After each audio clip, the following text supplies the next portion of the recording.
Hey folks, welcome back. This is Lucid. I'm here with Sakane, Hello, everybody. and we've got another turn here in new castings where we're going to be watching all of these fine people play their nations in a battle to the death. Um, okay, so we're on turn 6 now. We had ended with 5. And we have a message from Satis, so let's see what Satis says. He says, "Things are going more slowly than I'd like. I see Joman, I hope he's friendly. I put in a bid for the Shipwrecker Mercs. If I win their favor, I'm going to try to grab the underwater provinces purely to be a bargaining chip with Joman. Better idea, don't let Joman have it. If I can establish contact and say, hey, I don't mind if you take that, I might get on his. That might get me on his good side. I'm not very strong in the early game, so having neighborly neighbors is a good thing. Okay, so that's kind of So it cool. feels like Satis has been sending messages just to the omniscience player Yeah, game, so that we could narrate his experiences throughout the game. right. I had Which told all the unfortunately players we I could do didn't. that. Yeah, unfortunately we didn't actually read most of his previous messages. So apologies to that, but thank you for providing the commentary. And that does tell us that he is probably attempting to weaken some of these indies with assassins. Yeah, it does not look like he got the Uh, shipwreckers because he would have bid on it this turn. I wonder who got them. I saw in a pile of shamblers here at with Bogarus. Oh, that makes sense because Bogarus has. If there's, No land, yeah, so here they are. Yeah, that's good for them. Unfortunately, hard water indies near Bogarus, like Titans. I'm sorry, Triton troopers. Jesus, don't send the shamblers against that. And then Ichthids when you're outnumbered, not very good either. It's yeah, actually a that's really pretty hard rough. lake system. They got Tritons up here. One easy province here. Well, I guess why don't we just Yeah, start with let's start. Bogarus since we're right here. Okay. Ooh, this hurts. Here come the smites. Oh no. No. Oh, the arrows.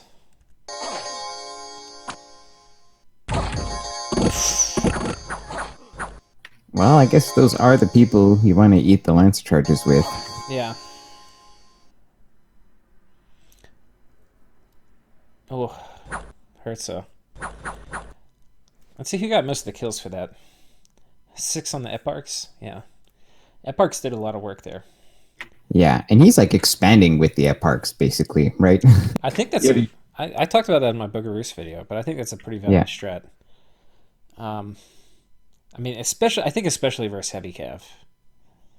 But yeah, can't deny. And he got a like that caused a nice early route there. yeah, So I mean, obviously this would have gotten much worse. I mean, I'm not sure if you want them to be. You probably want more troops too, but if you're struggling with expansion, just crapping out Eparch is probably not bad. now, if you're doing parks, would you just maybe just put a bunch of really like a million shitty dudes in front? Because he seems to be Yeah, going for the heavy cav. yeah, I think you just get shitty dudes and then rely on the Eparchs to kill things. All right, so now he's in.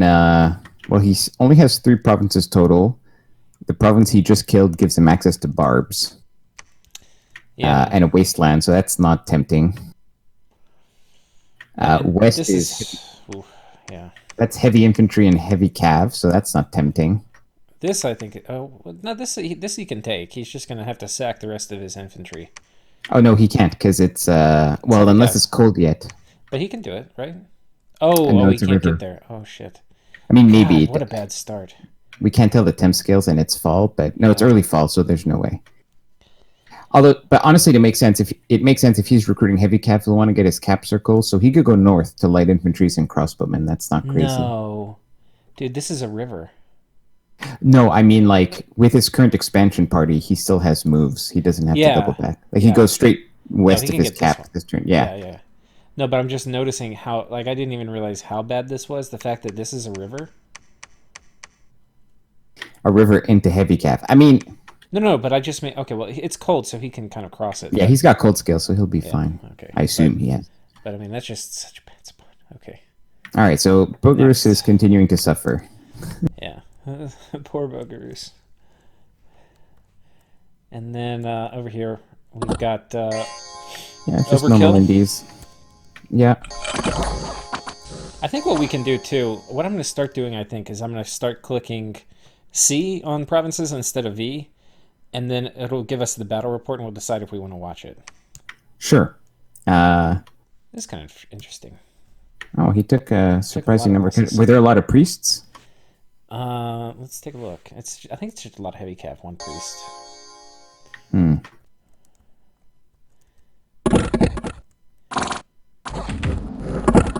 Okay. I guess just heavy cav. Oh no, I bet you they get some banishment kills as they run out.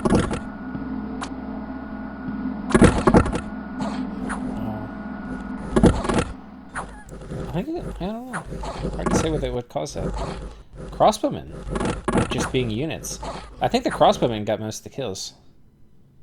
Well, they got two. Okay. The heavy cav got 4, and the priest got 2 still. Yeah. So Lemuria got only 1 expansion this turn. Is that right? Oh man. See. So he claimed the underwater throne, I think, this turn. Yeah. So that's what his prophet was doing. But I'm not sure why he had an army there to the northeast of his capital last turn, and I'm not sure why it didn't move east. Yeah, this guy should have gone here. Maybe. Oh, I think I know what happened. I think. Well, we can see PD, which is nice. So they've got 10 PD here. I think he was thinking that Raga would attack on sight. Because Raga's army was here last turn, and so he chose to stay, and he has a fair amount of PD. So. Yeah, maybe. So Lumiere doesn't really have a way of knowing what Raga's situation is. Right. It probably looks to Lemuria that like Raga is in a really good spot. Yeah, exactly. He's like, oh man, he's already this far. It's like it's the only direction he's expanded. But one thing you could know is he might not know. Well, okay, I guess one issue is, if you can get scouts, and it's a late age, so most of these indie provinces have scouts. I know that, Lucid, you're not a big scout person. I just don't like wasting 25 gold. Yeah, I would encourage listeners to recruit many scouts in the early game, and to get some early information on your neighbors, especially if you don't know who your neighbors are, and that can help you make some important decisions. So in this case, if you're Lemuria, so you actually know who the neighbors are because it's late age, right? Because you can look 3 provinces aside. So he should know, okay, Atlantis is to my east, I've got Marignan to my west, I've got Raga to my north, and Gath to my south. Yeah. So if we think about Raga is really scary because it's got all these insane sacreds. But last turn, he could... And as Lemuria, though, you're only afraid of that if it's magic weapons. So you really need to see what his bless is. And also, the sacreds, if you have an expander with Raga, the sacreds can start coming online faster, but you just really don't get many at the beginning. Yes, and so Lemuria, but more also Lemuria could have seen that the army had elephants. Yeah. So it didn't have sacreds. So Lemuria could have felt pretty comfortable versus Raga. He might have been worried about bumping Atlantis. That's another possibility. That could be another possibility too. Well, but the end result is that Lemuria, if you compare him to other nations, it looks like he's doing good. Here's the main thing. He's criminally underproducing Centurions. And I think what he's doing is he's saving up for a consul. And consuls are better than Centurions for fighting players because they can die and it's not a big deal. And then they get your bless. But for expansion, you want to be on 2 Centurions a turn. And then they can solo expand and you just take whatever ghosts they have with them. But so Lemuria by like turn 3 should be doing 1 expansion party a turn. So anyway. Yeah, they could be doing better for themselves. You live and learn. Right. Marignan. Oh wait, I promised I would do C, but this looks to be kind of interesting actually. I think he's got those mercs. Yeah. And he's got a little squad of sacreds on attack rear on top. No, attack horses.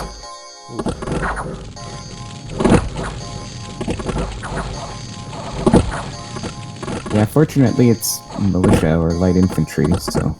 Yeah. I would say the Sacreds didn't get used terribly well. There's a few things, let's just watch that again, because I think there's something we can point out. He wants these guys to take the hit, but they're both on hold and attack. What's going to happen is these guys, because they're on attack closest, they're going to do this like diagonal where they come down, and they're going to fall behind. If you want to have them on attack closest, when the diagonal gets drawn out, you want them farther forward. And let's look at the combat speed. 10, 10, yeah. These can be definitely farther positioned forward. Yeah, you only need them like 2 squares in look front at them. to make sure they get this. They're drawing this line. Yeah. And then they're going to fall in behind. And what you want them to do is you want them to draw a line from here and hit on a flank. Because they're actually going to go and turn all the way and go south. They're going to loop around. Yeah. See, they started in the north and now they're going all the way around south. See, the Sacred still haven't touched anything. Yeah.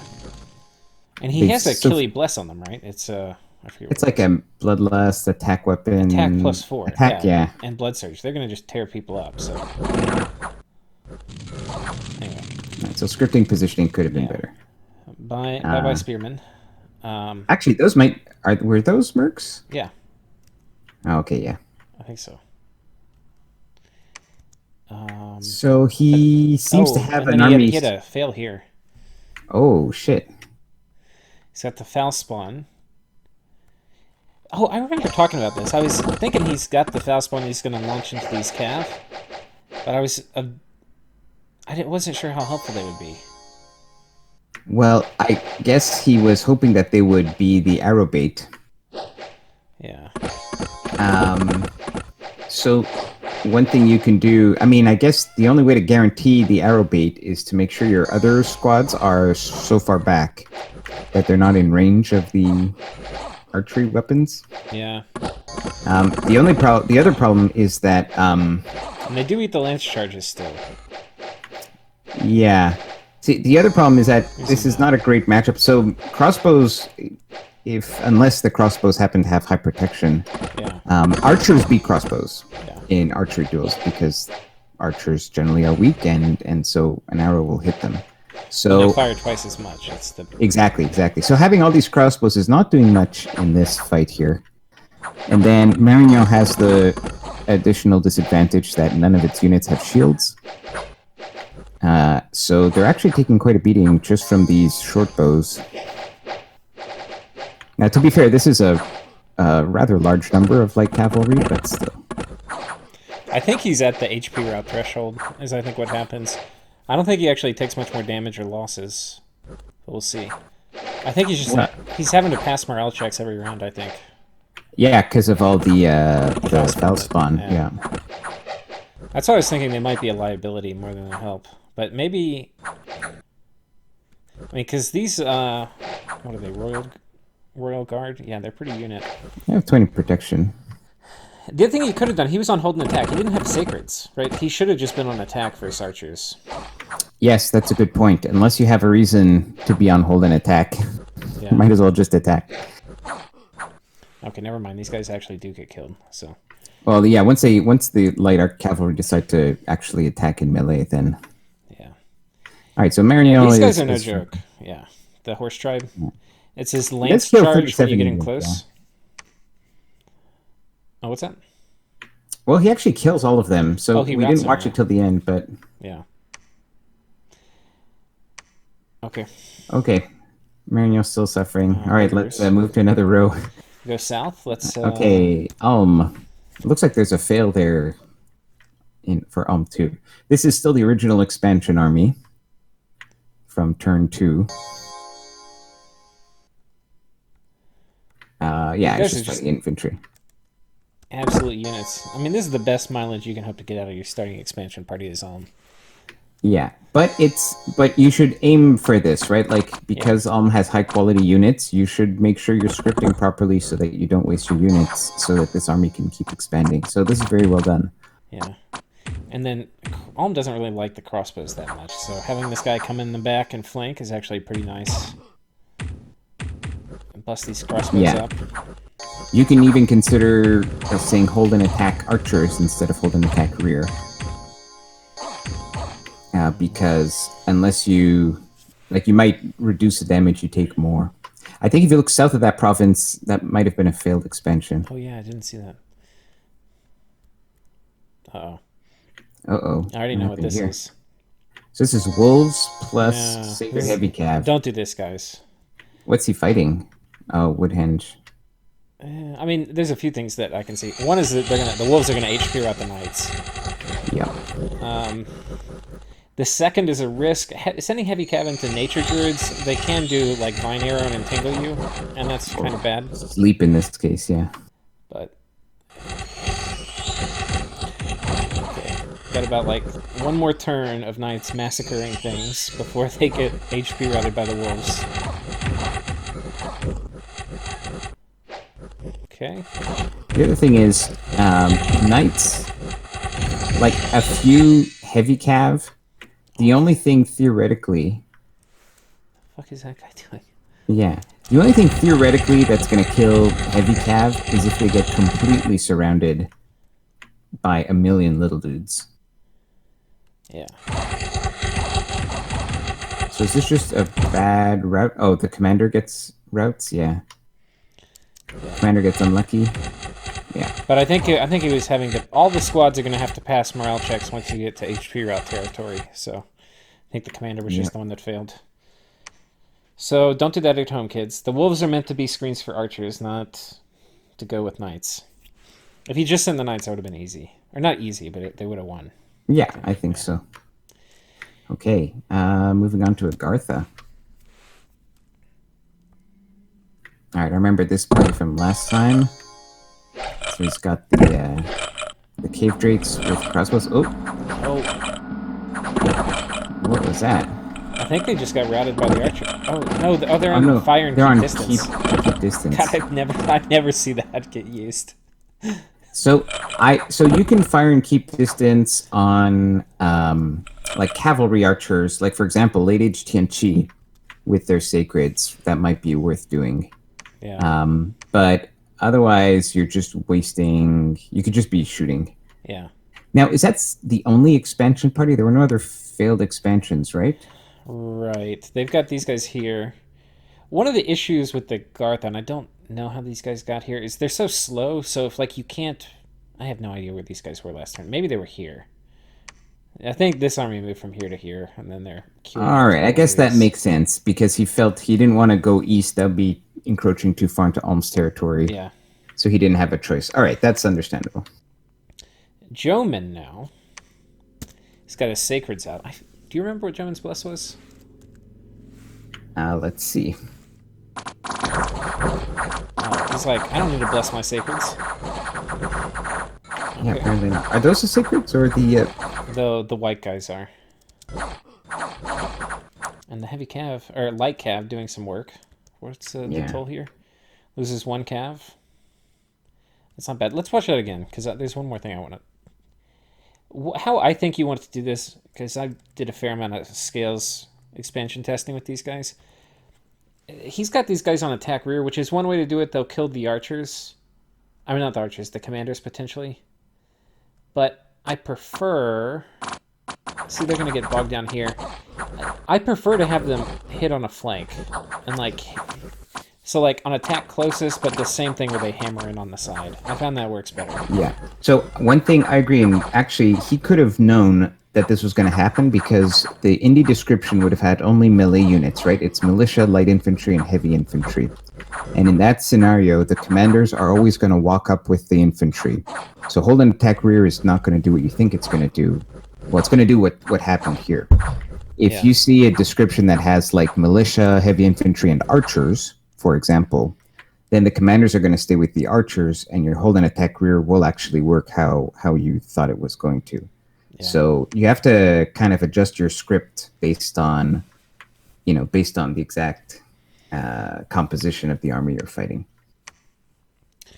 So now he basically, I think, is forced into attacking this, which is heavy cap, but it's not many; it's only 5.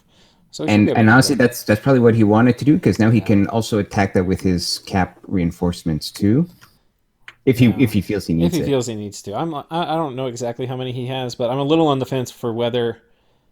If you go here, you're going to have less attrition, right? But if you go here, you get another province, and you clear up more resources for your capital. So I But don't that know might be what we don't hard. know what scouting report he has. And it's That's crossbowmen too. So yeah. Joman. Well, let's see. So you see, that's a good example. Light infantry first, crossbowmen second, and heavy infantry third. To me, that's a great hold and attack rear or hold and attack archers candidate. Yeah. Because a swarm of light infantry in front is not a problem because they're so bad that your higher quality like sacreds or whatever will do fine, and then the cavalry just go and eat the archers. Yeah. Anyways, Gath. Gath seems to have not attacked a Uh-oh. province this turn. Did they have a failed expansion? Well, I don't see any swords, right? Yeah, I don't know. They're definitely building the Gibber Army of Hell. So last turn, I remember he had taken that province to the northwest of his capital, like that farmland, 177. And then he seems to have consolidated his forces in that forest. Yeah, he probably didn't feel that these guys could kill the heavy cav that were up here, which is probably true. It would have reduced this army to almost nothing, I think. You could have maybe split the Marcata and had the Marcata take the lance charges, but I think this army would have been reduced. If they got it, they'd be on like 1 HP. So something else I'm noticing in his capital, he's recruited one of the slow to recruit big Cohens. And I think this is just going to be a generalization, but for most nations, you don't actually need or probably want to be recruiting your super expensive, slow to recruit mages from the beginning of the game in your capital. Yeah. Even though later on, of course, that might be like they might be your best mage, and obviously you want to get as many of them as possible. But in the early game, having more mages, more commanders, just more units earlier gives you more flexibility. It allows you to move like probably he might have a pile of Gibbors in his capital because he has no units to move them. Yeah. If he's been recruiting, Cohen Gadols, right? Yeah, I feel like it's a little bug too with recruitment where if you're these guys don't have good armor, so they're not going to be high resources. But if you get a high resource dude and it's multiple turns, I feel like you get hit with the resources for multiple turns, but I could be wrong. Oh, I didn't know about that. That could be a thing too. But yeah, so generally, I feel like, for example, if you're Gath, there's so many things. There's so many good mages and commanders to recruit. So I question that choice. But hopefully we get to see the Gibbers finally roll out. And well, they have a really funky useless bless too. Yeah. So yeah, it'll be okay. All right. I mean, 10 Gibbers, if that's really what it is. Or no, it's probably not 10. It's probably like 6. I think they're still going to make mincemeat out of most things. Yes, but so would 3. So it's like, yeah. Okay, so that was Gath. Let's come down and check Raga out. So Raga, he's got his 2 elephant squad. And before we had been commenting that he's been like very conservative with expansion. Like this party could have probably been conquering in a more risky fashion, taking a little bit more attrition, but twice as many provinces. Yeah. And maybe tricky with these. You'd actually have to test the crystal zones. I don't really know how you run elephants into crystal zones because you don't want the elephants getting surrounded. But I think they don't. They shoot their arrows. They shoot. Yeah. They shoot. Yeah. So you can just run right at them. Yeah. Now they're not going to trample because the Pegasi are like size 5. Well, they'll still trample them. Yeah, but they're not going to take as much from the trample. Yeah. You'd have to test that. Yeah. And he seems to have gone. So he got 2 elephants, and now he went right into sacred production. Yeah. But like this forest too, I feel like, man, you have to take this forest. Like all these resources, like 40. Yeah. Absolutely. No, it's killing his ability to produce those sacreds, right? Right. Yeah. And then I would test it. And then I think you test what is good at taking these out, because if you have 2 of them next to you, with these guys more than almost any other nation, not any other nation, but you need those resources so bad. So to do this spaghetti expansion where you're not clearing your cap circle on turn 6, it's like particularly bad for this nation. I agree. Utgard. All right, this is Captain what was Overkill. he fighting? Yeah. This is huge overkill. Well, what's he fighting? Is it like 50 heavy cav? Because then maybe. All right. No.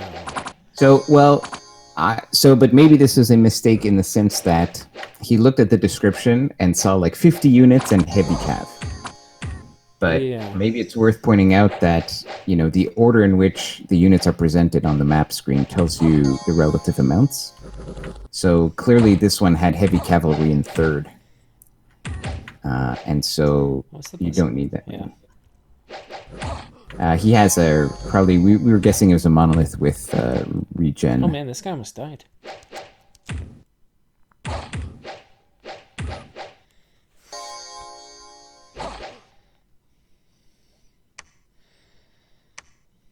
Oh, he's got a shield. He's going to be fine from archers.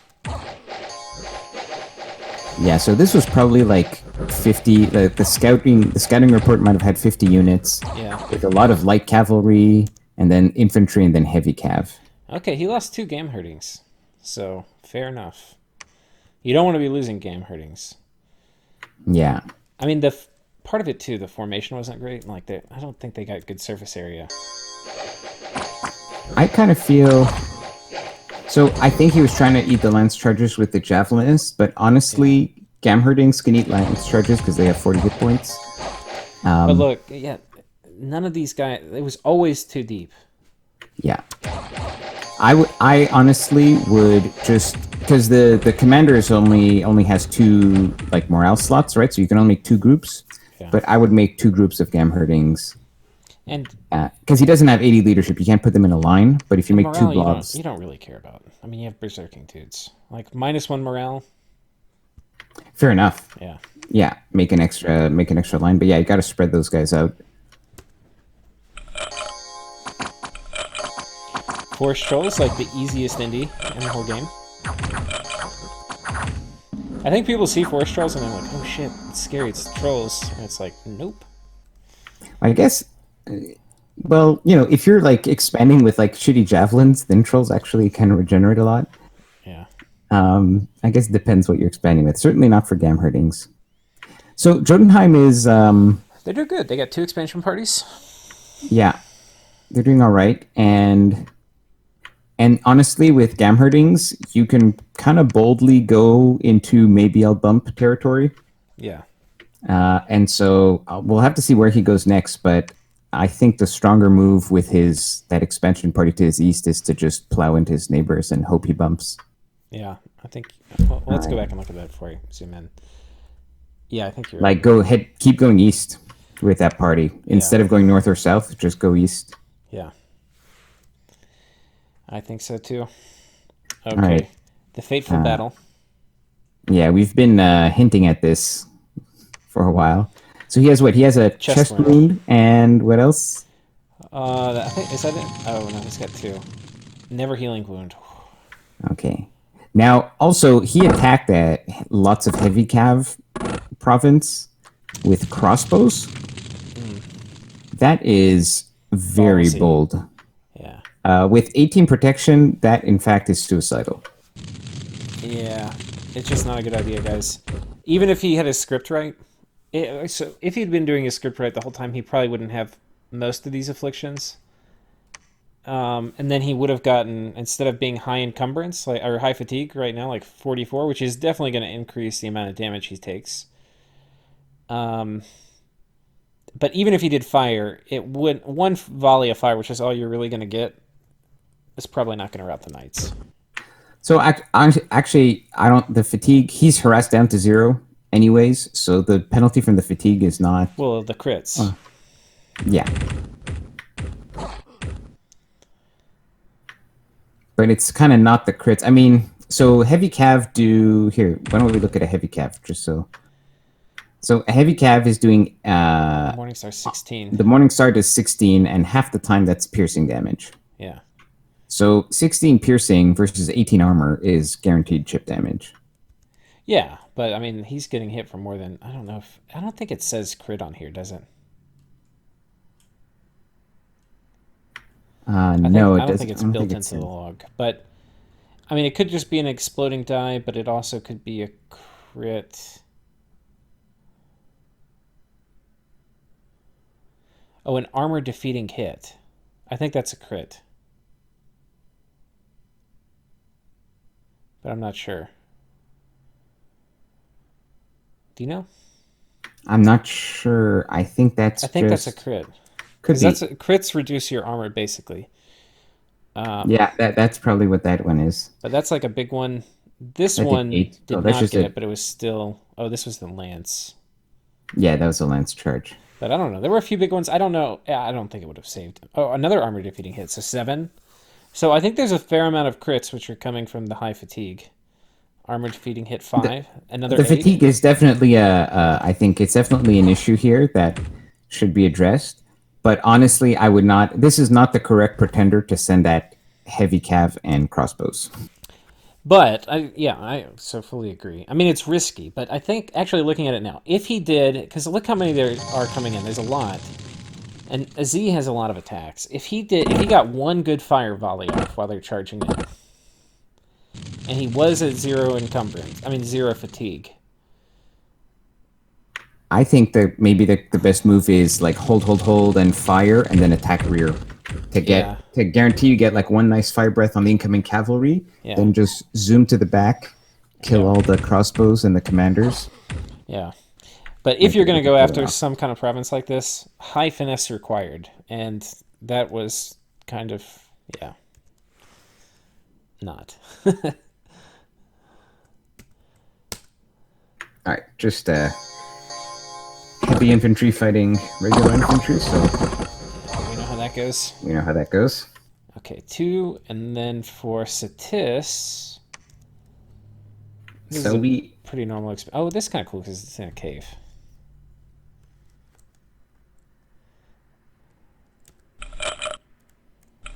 We were talking about this last time, and I was like, I don't really know if he can take this. yeah, you thought the darkness might be an issue. And the Bakemono, they pack together pretty good. But the Javelin's actually doing serious work here against the Bakemono. Actually, the very densely packed units make archery the formula for whether a ranged unit actually hits something in a square. Depends on the total size points in that square. So if they're packing very densely, they're almost guaranteed to be hit. I thought that was just like a way to roll basically who got the hit. Like if there was a size 5 guy and a size 1 guy, then the size 5 guy normally got hit. What are you saying? That's well, I'm just referring to if like once a projectile is going to land in a square, there's a roll to see if it just hits the ground or if it hits a unit in the square, and you add up all the size points in that square to see that. Oh, I see. Okay, so anyway, they took that with actually pretty minimal casualties. So Now there might be more going on behind the scenes in terms of assassinations that we're not seeing here with Satis. Right. So we'll have to see. Now I imagine there's another expansion army that's going to head out from his cap next turn too. Right. With Desert Raiders, maybe. Yeah, it'll be interesting too because having a big pile of assassins around is kind of good for your first, or it's interesting for your first war. It can be really good, or it can be very meh. I honestly don't know if I would. I feel like because the assassins, they're nature 1, death 1. And I kind of feel like maybe you recruit those assassins, but you just have them researching, like alteration or something until you get swarm, so that you have that online for an early war, rather than sending them out to do assassin expansion. Yeah, I mean, I'm on the fence. If it's going to give you more provinces, then I think it's better to get the provinces if you're going to struggle to meet your quota. But better you meet your quota and you have them researching. But anyway. Yeah. You're playing LA Satis scales. It's going to be tricky. You're playing LA Satis. It's going to be tricky. Okay, so I think we've covered everybody. Okay, that was all the battles. I don't think there's any new... I don't think any new nations have met that hadn't met before. Yeah, I don't think so.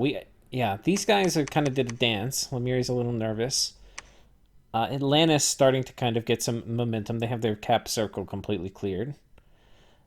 Do you think that amongst these 12 nations, and given the builds that they've chosen, that any one nation here is actively looking for a quick first war, like within the first year. Like they meet somebody, like obviously they get their cap circle, let's say, and then they're like, all right, we're just going to go sit on that guy's cap. Like, which one of these nations might consider that kind of move? I mean, I think there's like whether you're considering it when you started, and then whether you're in a position to right now. Sure. So let's say like consider it when you started it, because yes, things have changed. I don't think so. We don't. I mean, first of all, there's no hell blesses that we've seen yet. Right. So there's no real. The thing with rushing and getting on top of somebody's capital is you need a unit quality where you don't really worry about running into PD dumps, right? Or fighting an army plus a capital PD defense, you know? Mm-hmm. And I don't see anybody who's going to be able to do that. Yeah. So. All right. Well, let's get another turn then. Yeah, let's go ahead and get another turn. Okay, so that was turn 6. So let's do turn 7.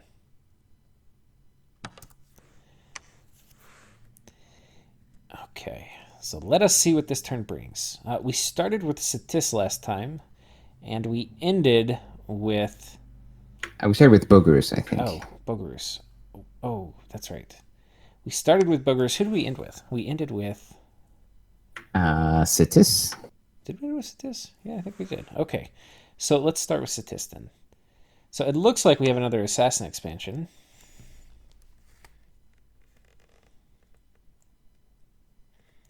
Get out of here, you leaderless idiots.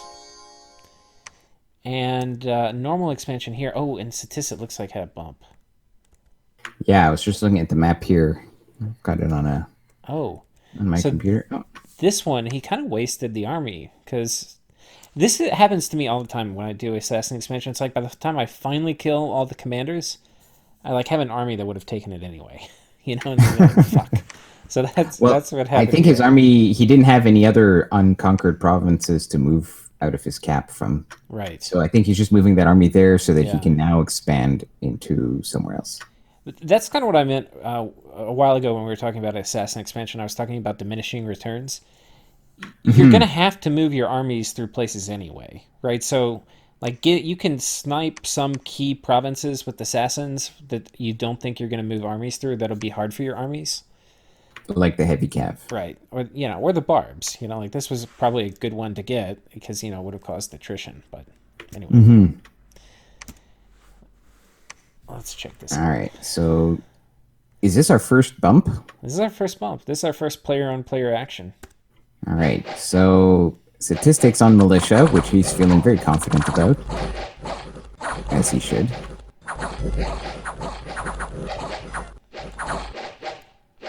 Doing Satis proud. But then... Raga happens. Somebody finally has Zidans.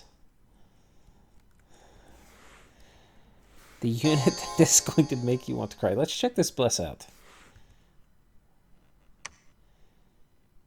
So he's got rainbow Zidans, which is a little weird, but okay. Yeah. So attack +2, then major resistances. It's pretty good. I mean, these are going to murder the shit out of just about. I mean, +2 strength, +2 attack, and blood surge. Yeah, that's pretty killy. Yeah. Now, let's click on the Zidans again just to see their stats. So how do you feel about like taking, like, he's got major shock resistance there, but do you think like swiftness and defense would be good additions to this bless? Yeah, I mean, it's not bad, but I feel like swiftness might be good, like, because they have pretty low combat speed, and so getting all those attacks to land sooner, like to land preferentially like before the opponents do. Yeah, I don't know if it's going to help much with. I mean, the thing is, I mean, you'll see. These are just going to destroy everything in seconds. They're pretty awesome anyways. Yeah. So, but so then it's like, if you don't need it for expansion, what's going to be better in the mid game? And I don't know. Like, I mean, shock. I feel shock is one of those things that if you don't have it and you really need it, it's the most punishing thing to not have. Um, but most of the time, it's one of the things you need the least often. And this game has very few, doesn't have any nations that are going to come at you with air elementals and thunderstrike. Right.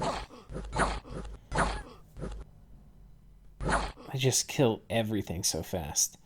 I'm like, this guy, he's alone, but he doesn't give a shit. The 20 protection is pretty huge on these guys.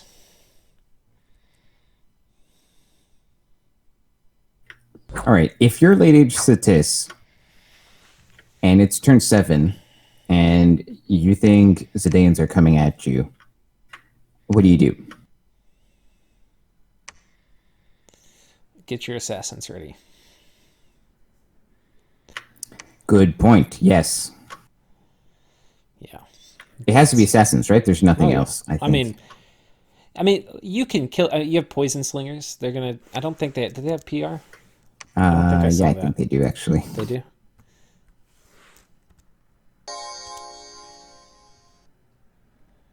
They do. Okay. Yeah, it's got to be assassins. You can kill these guys. The thing. Okay, so let's talk about countering flyers a little bit.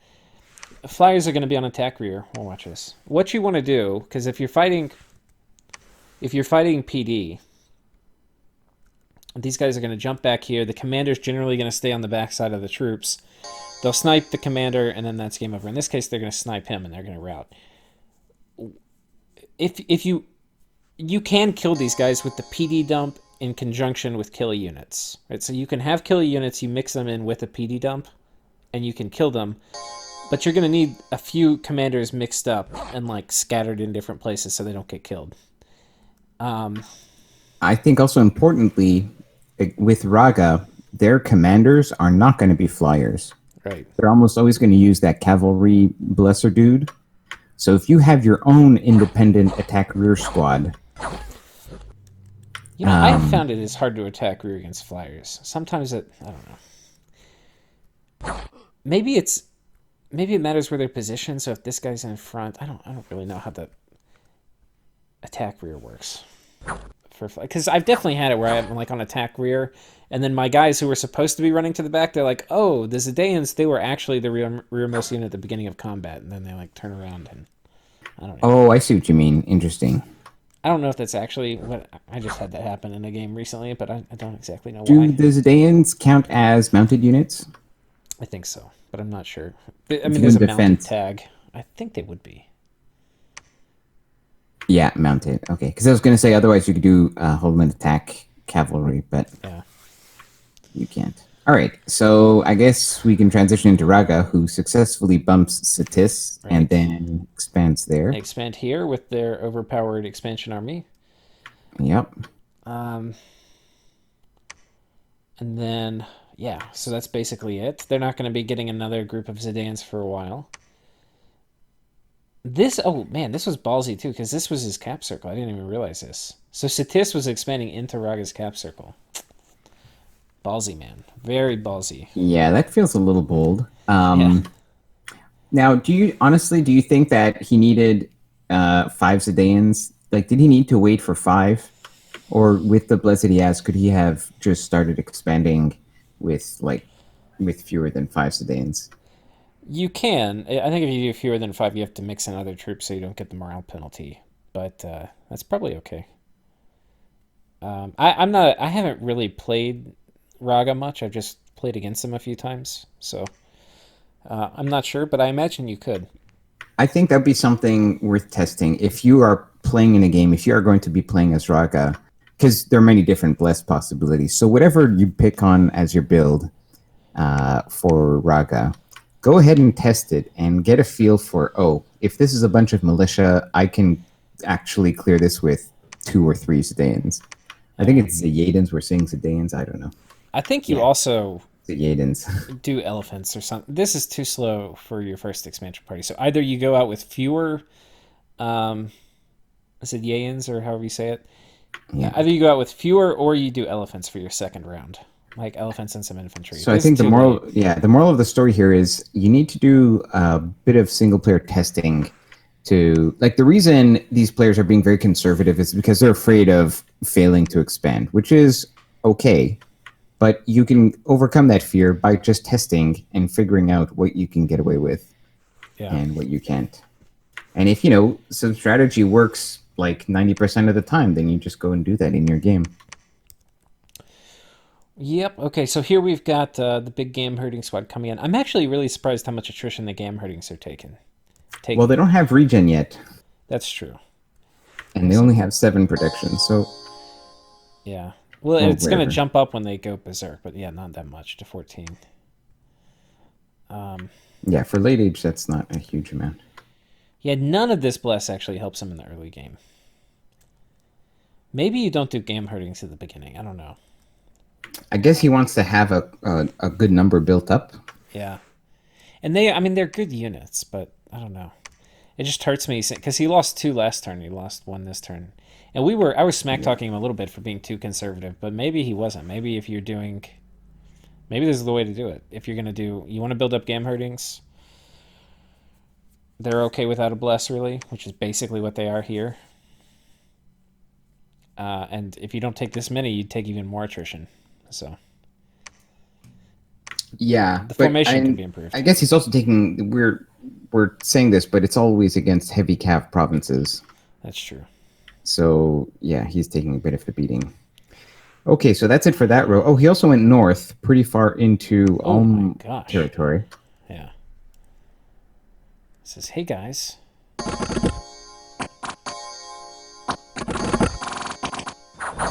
So in terms of fighting indies, this is just infantry, so that's he'll be fine. Although, yeah, some gamherdings get a little brave.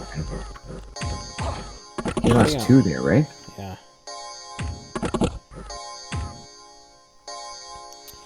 I was having a discussion with somebody, and they were saying, if you get rushed by, I think it was quickness.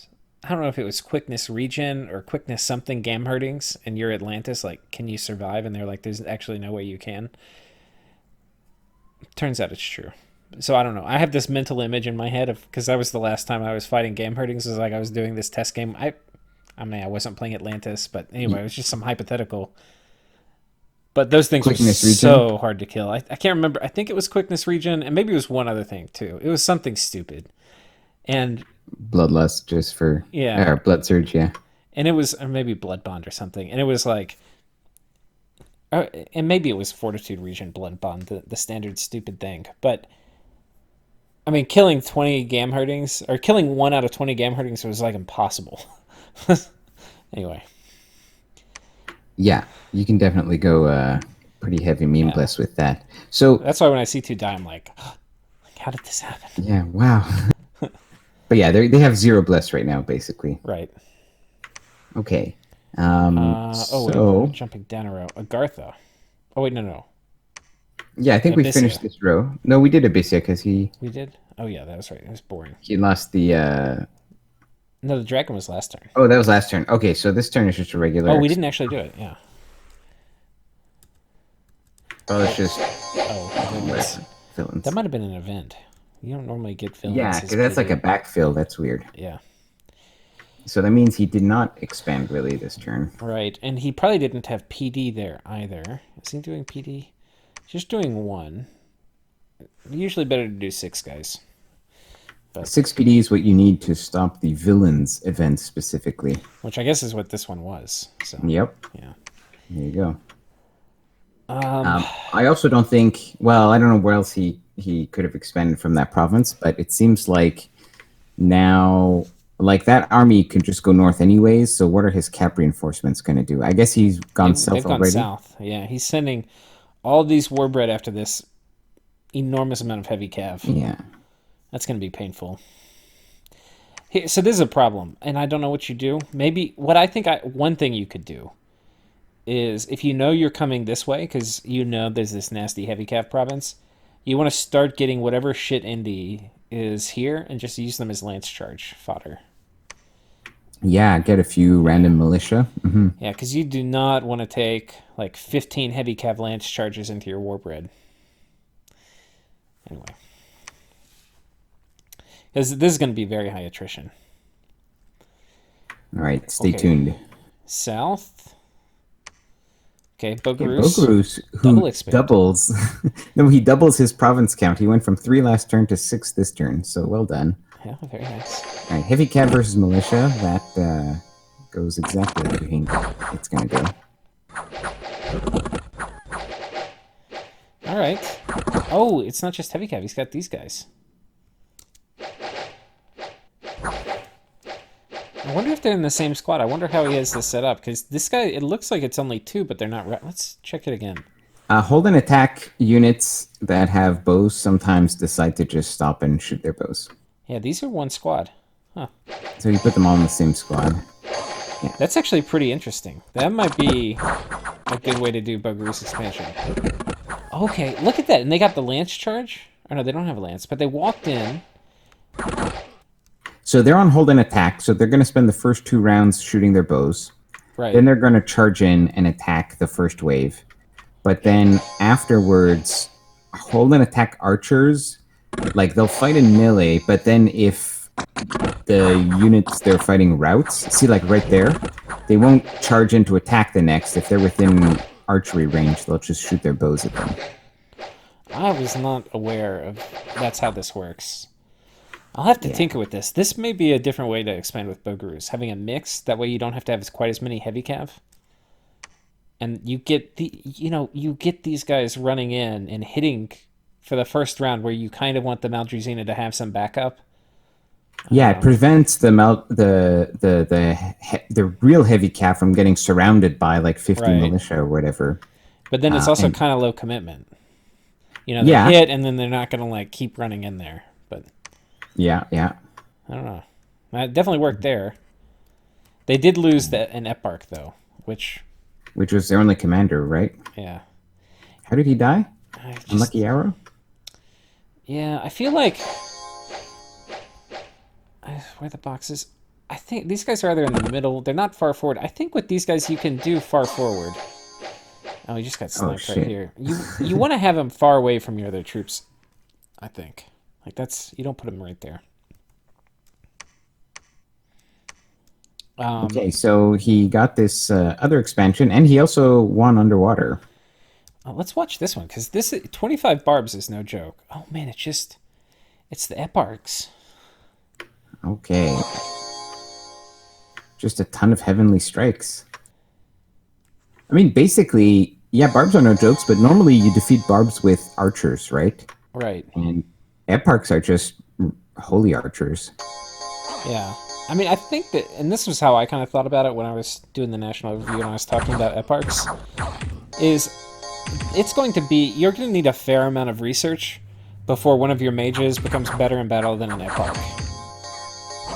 You know, like, these guys are basically, like, tech level, like, research level 4 mages for evocations. Yeah. Now, I feel he got a little lucky. Like, the barbs did nothing to his heavy cav. Yeah. But they were getting just abused on the way in. Anyways, that worked. And he won underwater, too. Against the Tritons, was it here? Yeah. Oh, no, it was the Ichthyeids. Just very ballsy plays from Bogarus. I mean, Shambles are strong. Yeah.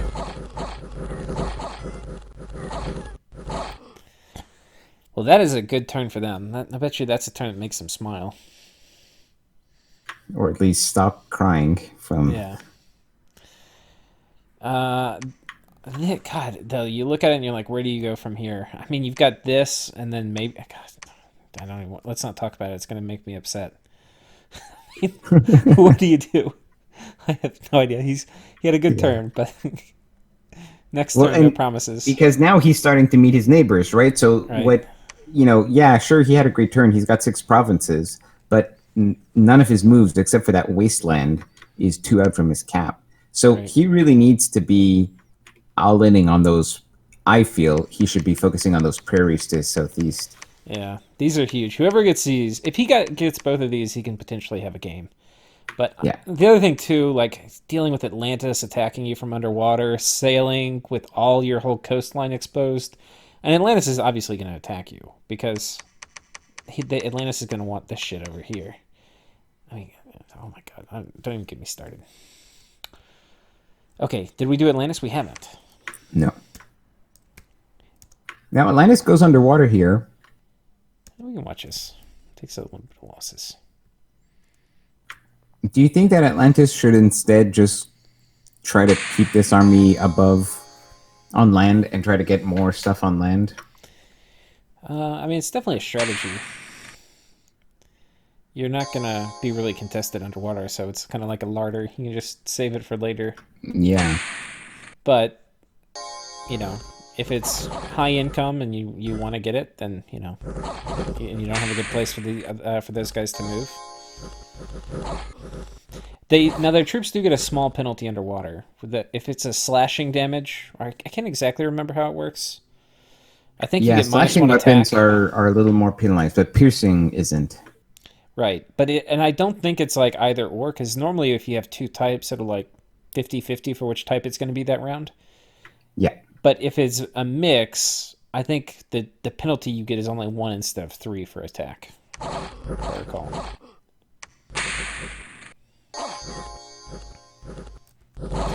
Anyway, they do their work.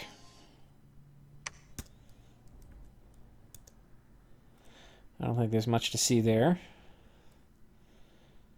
Uh-oh. Oh, that's getting into Lemuria's business. So anything else from Atlantis? So it looks like Atlantis, is he recruiting heavy cav west of his capital? What's that? Oh, just a commander, I think, to build Oh, a it's just a fort. commander. Okay. Yeah. So I kind of feel like it's more important right now for Atlantis to be claiming land to his west, to his south, to his north, Yeah. than to go underwater. Yeah. Now, maybe that army, is going But look at underwater, then it this. goes north, back onto Yeah. shore. Yeah, Sure, this is going to right? be hard to take, but this is basically a capital right here. This one. Yeah. But I think you're right. Like sail up here maybe would have been maybe a better move, or come south, or I don't know. I kind of I'm on the same page as you. Keep this like a larder for later. Yeah, I mean, who's going to take it? Yeah. Okarus? Abyssia with their underwater Lemuria capabilities? Okay, Lemuria fails. it just makes me cry. Now, to be fair, that's like 15 ghosts against like 30 light cavalry. Yeah.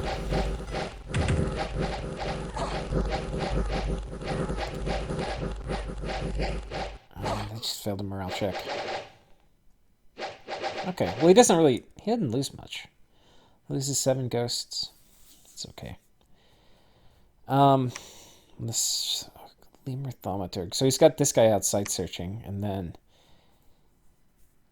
Lemur Centurion. So this guy retreated here. So he expands one more time to his west, and then his prophet has also expanded. So he's got a consul out. This is the early mid-game unit that Lemuria uses, which is pretty nasty with the good bless, like he has on Regen, Undead Regen.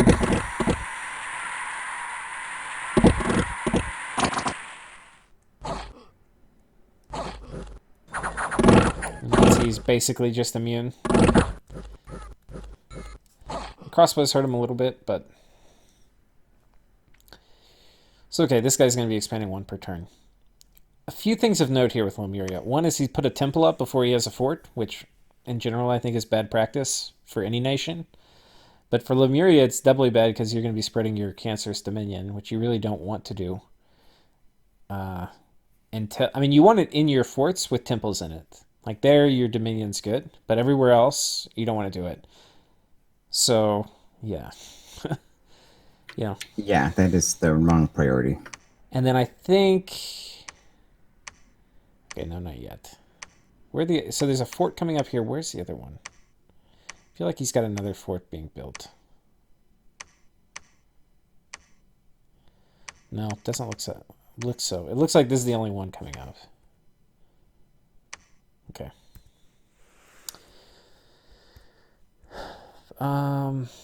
Marignon. We haven't done Marignon yet. Oh, last turn he had. That was a very bloody battle last turn where he Right. killed all the horse tribe except for one. Yeah. So what's he got brewing in his capital? Bunch of crossbowmen and Hands of Justice. Okay. It's a weird mix because, Yeah, friendly fire is going to suck friendly there. fire, exactly, yeah. And what's north of the cap, which is what he's going to be fighting? Heavy infantry, light infantry, and crossbows. Yeah. I mean, you do probably want a fair amount of troops. Like you probably want to outnumber these guys if you're going to attack them with like your crossbowmen. But Okay, good luck. anyway, this is a really high income province too, which he should be able to tell. Like I don't know if his dominion's here or not, but sailing to it is definitely an option, and this is pretty easy. So that's definitely something he should look at. And he doesn't know this, but there's also a Windspire there. So Yeah, well, he can tell from looking at the map in the map editor which are the rich provinces. right. It won't tell you the exact income, but he would tell that that is a large province. And in fact, Well, you can also tell from the houses. I don't know if you knew yes, that, Zach. because of I was going to say because it's map nuke, you know that if there are houses, then it's a large province. Yeah. But this is definitely something you want. I mean, getting this early is going to definitely affect your first fort timing. So, I mean, yeah, that's a pretty good province too, though. These are all okay. But this province has the income of like 2. So this is basically a twofer. And then from this, he can sail here. I think this is a little harder too. So I think you sail down here, you take this, and then you sail back up here and reinforce it from your With capital. reinforcements. Yeah. Yeah. Okay. I think we go down one row to Ulm. Did they have a bump? They did not. No, they finished the job that their sacreds and wolves failed last turn. Is that what Utgard did? No. These are the leftovers. Remember the wolves and the calf? They were fighting woodsmen, but that's what they these guys failed. did, Yeah. So then his everlasting primary army finally got the job done, and then he just moved across into a province he already owned with his sacred calf, and I guess he's going northwest. I think he wanted to probably Oh, come maybe down he was going to here. go there. Yeah. That's a zinger. Now it's Gamherdings. Yeah. Do you ever attack on sight in a situation like this? I think that would be. So I think in these map nuke maps, I think even though it's not technically your cap circle, I think diplomatically you could claim that that sort of 3x3 square is your sort of sphere of influence. I would not be shy about contacting the player and sort of forcefully being like, I'm going to claim this. Like, I would say, like, I'm going to take this back because it's clearly within my sphere of influence. I would say this doesn't have to be a big war. I almost never do that. This, That's one way you and I are different. Because Yeah, I'm like, that's if I my told somebody that, then I would be super worried they would just PD dump and I'd never get it back. Well, but that could also be like, all right. So it depends. I think it depends on who the player would be. But if you suspect a PD dump, then that could be okay too. Like you can. I just made him waste 400 gold on a PD dump, right? Like you But ping it with I mean, a is scout it a or waste? something. It's 97 gold per turn. It pays for itself in 4 turns. Well, in this case, it happens to be a high value province, Right. but Yeah. I mean, but okay. Anyways, I'm saying Yeah. I would. The original question was, would you attack on sight? Certainly, Ulm is not in a position to attack on sight here because his 6 Black Templar cannot kill those Gamherdings. Maybe. I mean, I don't think. So that'll be interesting to see next turn. But I mean, in all likelihood, this army's going to vacate, and then he gets to get it, and then say, "Hey, I don't really want a war." I mean, this is what I've done it several times. I try not to if it's especially if I'm not really confident in my army. Like you're not really confident in 7 Black Templar, but Yeah, yeah. I Anyway, don't think that the that army that that he has there is good enough. yeah, Because even without a major PD dump, even if he puts a little bit of PD, that just fighting the Gamherdings, anyways, yeah. You don't loses want that to. fight. Yeah, The real question though is if you're Utgard and you've just pulled this move, do you patrol? right. Or do you come? I think you do because like you're not going to come take these heavy cav. In this case, because they're heavy cav, I agree. But what if what if that was an easy province to take? Well, then You you take it? move out. Yeah. But it depends. I mean, it depends. If you think you're going to get attacked and you want to do a PD dump and kill him with your That's what I Gamherdings, mean. Like, do you think, yeah. oh, maybe he's gonna try to go for it? I don't know. I think the better the player, like if I were playing and it was a good Ohm player, but it also matters like if you know how they behave and stuff. But if it was a Yeah. good Ohm player, I would assume the Ohm player would attack me if he doesn't say anything. If the Ohm player contacts me and is like, "Hey, I want this back," then I would. I don't know, and we don't come to an agreement. I don't even know, but basically, the better the player, the more I would assume they would attack me if I was greedy and took this from them. All right. So I think our consensus here is that you should be thinking about should not be conceding this territory. Yeah. But I mean, yeah. Okay. Anyway, moving on. Agartha. Oh, loses a mage. Oh man, has the mage placed in a good spot too. That's a zinger. Is that just a bad arrow? How did that even die? Oh shit! Oh man, All right, that's just bad luck. you can have. I mean, it's gonna. Okay, here's what you do. Okay, actually, You well, take okay, these idiots go ahead. here Yeah. who are crippled or limped, and you put them on guard commander for the other dude, and then it's gonna cut the chance that your guy gets hit by 70% or whatever. Okay, but there's actually something else here. There's another big problem here. There is Agartha's army is just infantry. There's no reason why that infantry should not be as far forward as possible, just doing attack. Right. No reason. Yeah. Because you're just prolonging the battle, you're letting archers fire more often.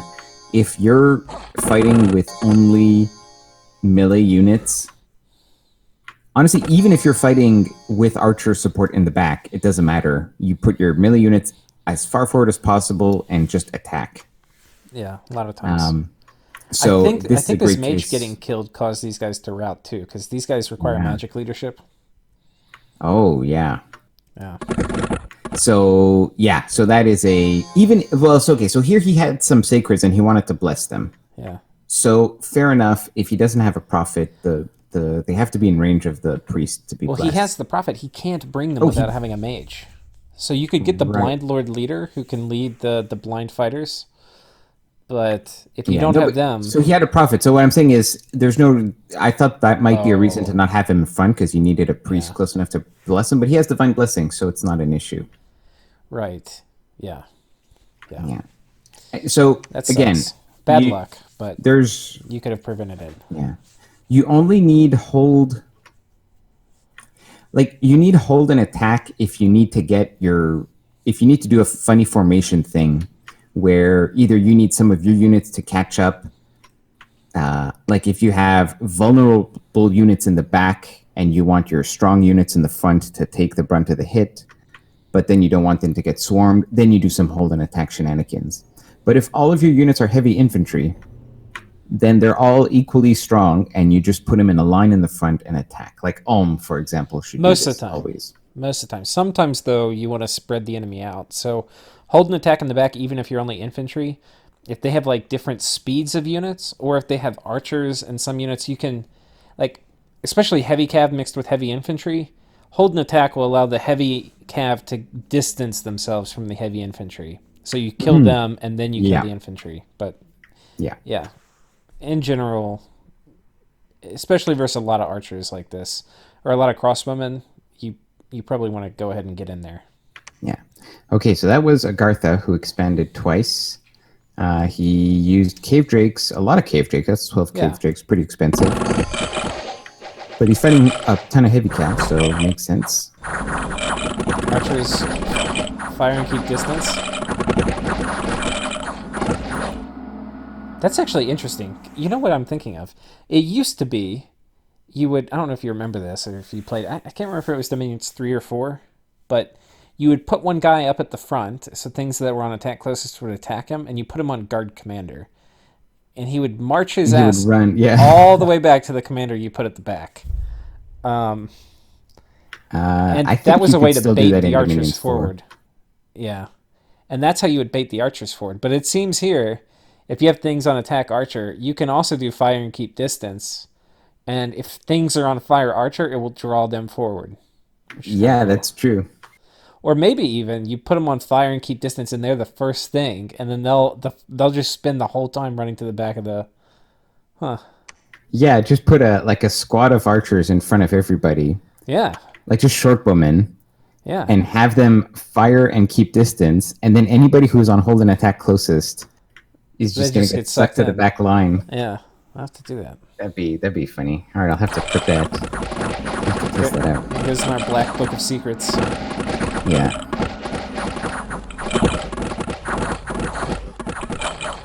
Cave drakes are good, man. They're just expensive.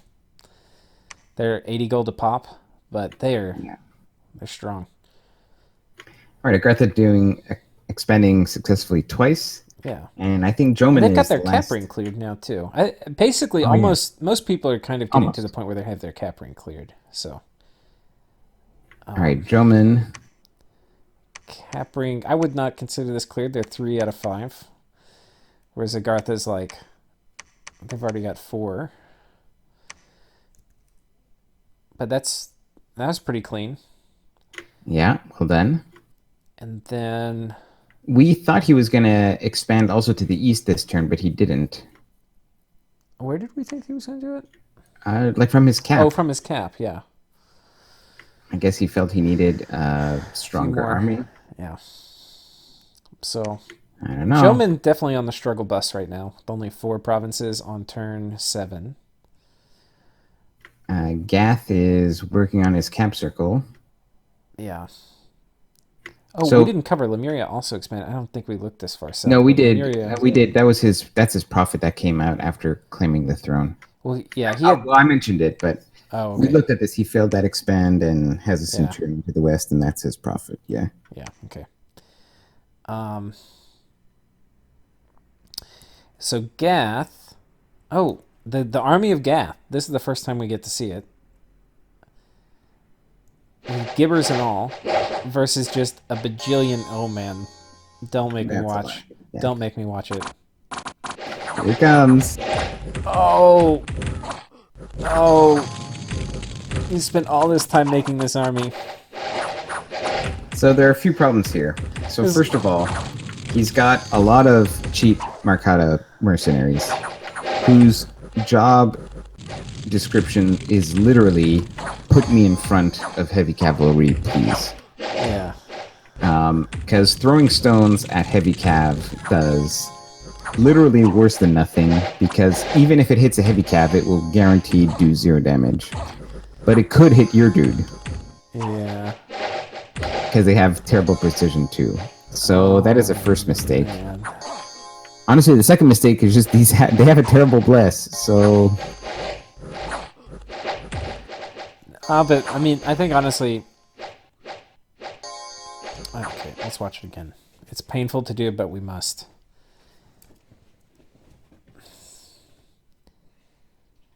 Yeah, the bless too, not getting the attack density from having these guys funnel into... I think we're seeing that hurt here, but... Yeah. You sacrifice these guys. The other thing is these guys split up. I think if you're doing... The risk is if you're on like hold and attack cavalry, especially if they're targeted, they could latch on to these guys, I think. So if they latch on to these guys... The light cavalry shoots their bows. No, but if this script, the order, is hold and attack cavalry, or attack cavalry, they could target these guys. And I think they could also target the mounted commanders, but I'm not sure. I think you do hold an attack closest, knowing that I that's think going you to be do the heavy too. cav. I think you put the Marcadas in front. But these guys, yeah, that we're totally in agreement on. But these guys And split up is the other thing I'm noticing, and I'm trying to yeah, figure out how you, because this, I mean, this is like when these guys get left with the heavy cav. I mean, it's just you're in for like 5 rounds of pure pain and suffering. This, honestly, I think another way to improve this. That thing we were talking about with hold and attack. When is it good? This is when it's good. You put the well, actually, Marcata yes. up at the front. You have them meet the lance charges. You put everybody else behind, and you do hold and attack closest. That's going to allow the heavy cav, everybody, because they're going to be coming at like. Let me do it again. You see how they're spaced out at the top and the bottom? As Yeah. they come in, they're going to do a V towards the middle. But these guys are going to be in front. So if you're on hold and attack and back positioned, by the time they actually are marching forward, they're really both going to be in the middle, but these guys are just going to be in the front. And you're going to avoid this situation where your gibbers get split up. Where you get surrounded too. Yeah. So Marcada's in front. The other thing I would do is I would put these Javelineers right behind the Marcadas on hold and fire. Because what you want, so depending on the number of Marcadas that you have, but these Javelineers here are not only a little useless, but they could be more useful if they were standing next to the Gibbors to prevent surrounding from happening. Yeah.